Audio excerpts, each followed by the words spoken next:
Joyeux Noël!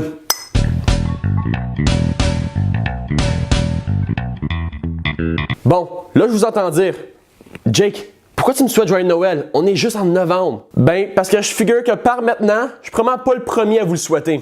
Noël dure trop longtemps, me semble. Tout ça parce que si les magasins sont pas en mode fête, tout leur espace est gaspillé. Eux, ils ont un horaire stable. De janvier à février, c'est la Saint-Valentin. Du 15 février au 15 mars, on fête l'Irlande. Et on la fête de façon tout à fait respectueuse, sans promouvoir des stéréotypes caves comme l'alcoolisme puis les lutins. Ensuite, du 16 mars à la première pleine lune après l'équinoxe du printemps, no joke, on fête soit la résurrection de Jésus ou la venue d'un lapin qui chie les œufs en chocolat. Puis en passant, je suis pas sûr laquelle des deux histoires que je crois le plus. Ensuite, avril, mai et juin, c'est pas mal plus tranquille. On fête des choses comme la Saint-Jean, la fête du Canada, l'été. En juillet et en août, on fête le début de l'école.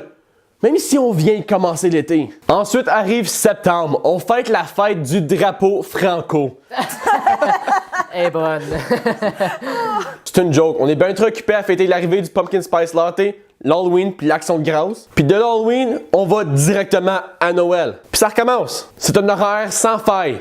Ben, sauf une. Si on est toujours en train de fêter de quoi, ça devient un petit peu moins spécial. Ça, puis on est toujours broke. Je veux pas que ça sonne comme si je chiale. Même si c'est un petit peu ça le but de cette série. Je participe activement à toutes ces fêtes. Je les aime tous. Surtout Pâques.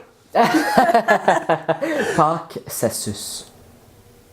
Par contre, en tant que société, je crois qu'on devrait prendre certaines mesures et démontrer un peu de contrôle de soi. C'est pourquoi je vous ai préparé un billet de contravention facile à imprimer que vous pouvez retrouver dans les commentaires ci-dessous. Je vous invite à les remettre à n'importe qui respecte pas les règles suivantes. 1. Les lumières de Noël, intérieures ou extérieures, sont appropriées du 1er décembre au 5 janvier. Oui, on parle de toi. Je parle des allumés, là. Tu peux bien les installer en septembre si tu veux. Toute personne qui enfreint ce règlement doit donner un don de 20 $ à la Saint-Vincent-Paul ou toute autre charité qui aide les gens durant le temps des fêtes. Je n'hésite pas de laisser le billet de contravention sur leur windshield ou dans leur boîte à mal. Ils vont pas être perdus pantoute.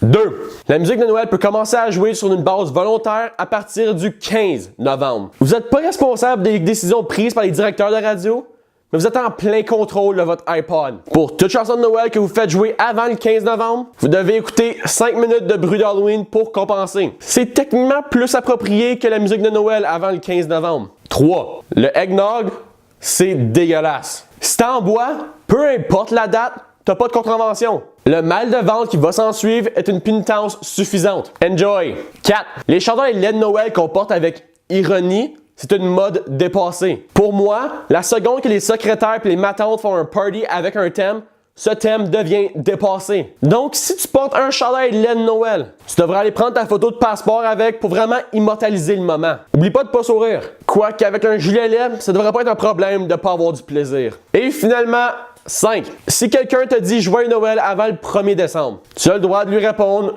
Joyeuse Toussaint. Vous me direz quoi leur réaction. Si on respecte ces lois de base, on va tous passer un meilleur temps des fêtes. Joyeuse Toussaint. By the way, ça n'a aucunement rapport avec Noël. Mais merci à Kathleen Wynne. J'ai vraiment hâte de retourner en classe. Ça va pas être awkward pantoute pour moi.